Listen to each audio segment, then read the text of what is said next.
Visiting a British aerospace factory, Barnard saw engine panels being made of carbon fibre. It was enough to give me the idea that here was a material that had all the right answers. It was very light. You could make it very strong or very stiff, whatever you wanted, just by how you put together the carbon fibres. Returning to his office at McLaren, Barnard had a brilliant idea. He would build the very first racing car monocoque made entirely of carbon fibre composite. Barnard set a pattern that is now universal in Formula One, and the use of carbon fibre hasn't stopped at the monocoque. Excluding the engine, 80% of today's Formula One car is built of carbon. With carbon, you can vary the characteristics, which means that you can make very lightweight, very thin bodywork, or you can make enormously strong components like gearbox cases and suspension, so it's the adaptability is its key. There's another reason carbon fibre has taken over from steel and aluminium in the building of a Formula One car. This wishbone, which is part of the suspension system holding the wheel on, is from about 93, 94, handmade in steel, hand welded. If we put that on the scale, we can see that we've got a shade over 1.3 kilos. If we now pick up a carbon fibre wishbone, like this, this would be circa about 2000, 2001, we can see that the fittings now are in titanium. The main part of the wishbone is in carbon, and if we put that on the scale, we've got a shade under 0.6 kilos. So that's about 40% of the weight of the original steel component. With around 3,000 components on a Formula One car, excluding the engine, the weight-saving benefits of carbon are huge. But when John Barnard launched the first ever car with a carbon fibre monocoque in 1981, people had doubts about how the new wonder material would stand up in a high-speed crash. There were a lot of comments about, wait till it hits something, you'll just see a cloud of black dust.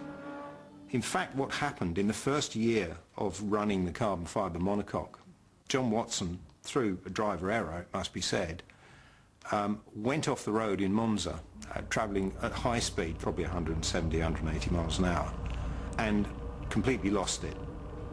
Came back on the road, went across the track and smashed into the Armco on the other side of the road.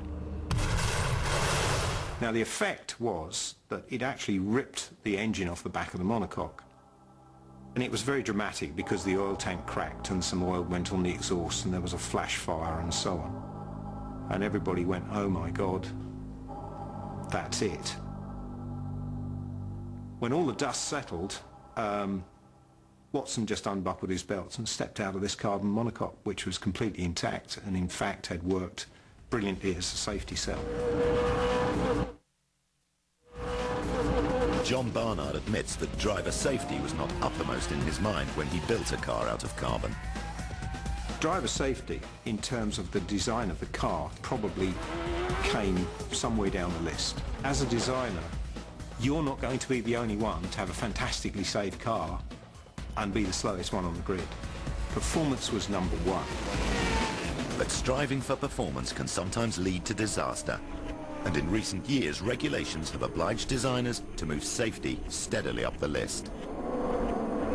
When you see a racing car crash, quite often you see what seem to be fairly large lumps come off the car.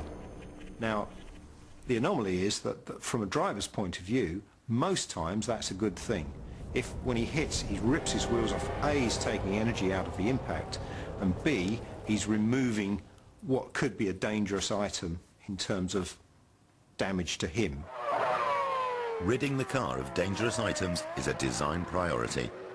It's meant thinking outside the envelope to find new ways of constructing components.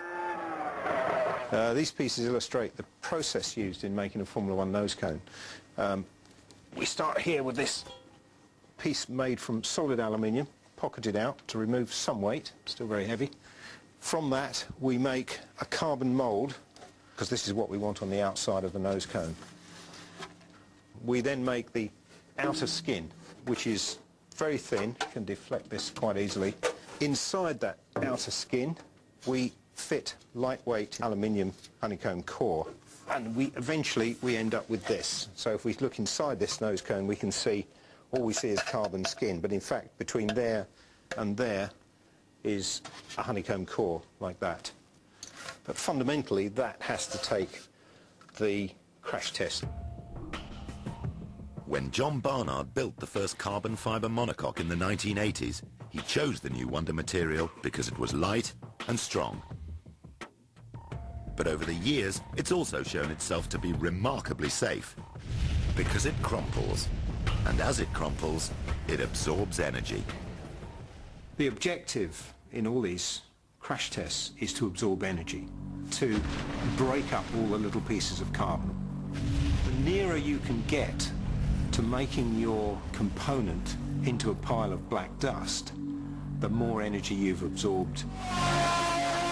That's the theory. But how does it work in practice? This is the JF14, the latest state-of-the-art Jordan car. But like every new Formula One car, it will have to pass a series of crash tests before it's allowed to race. So, how will it do? On the test rig, first the nose cone, then the side impact bars, and finally the rear crash structure are all impacted to simulate the huge forces the car would be subjected to in a high-speed crash. Its carbon fibre components have done their job. Jordan's new car has successfully passed its impact tests and is ready to compete in the new Grand Prix season. The use of carbon fibre composite has played a revolutionary role in making the racing car significantly safer. But has it brought the world's most highly engineered racing machine closer to the ultimate? People have often asked me what I think the ultimate racing car is. It's almost impossible because everything that races today is raced to some sort of regulation. There's very few limits to how fast we could drive without regulations. We could probably double or treble the downforce within a matter of months. We could take a lot of weight out of the car, change the wheelbase, reducing lap times by tens of seconds without too much difficulty very quickly. A Formula One world without regulation would certainly be an exciting place. But would it be worth the price? Touch wood, I'm very lucky and can say that I've never had a driver killed in one of my cars. I know I've had one or two big accidents, and the effect as the prime mover in the design of that car is fundamental, certainly to me, and I would have thought twice about carrying on if something had happened. To say throw away the regulations and build whatever you want is a sort of impossible situation, really. So I'm not sure that the ultimate racing car has been built, and I'm not sure it can be built. But as long as men continue to dream of victory, the quest to build the ultimate racing machine will go on.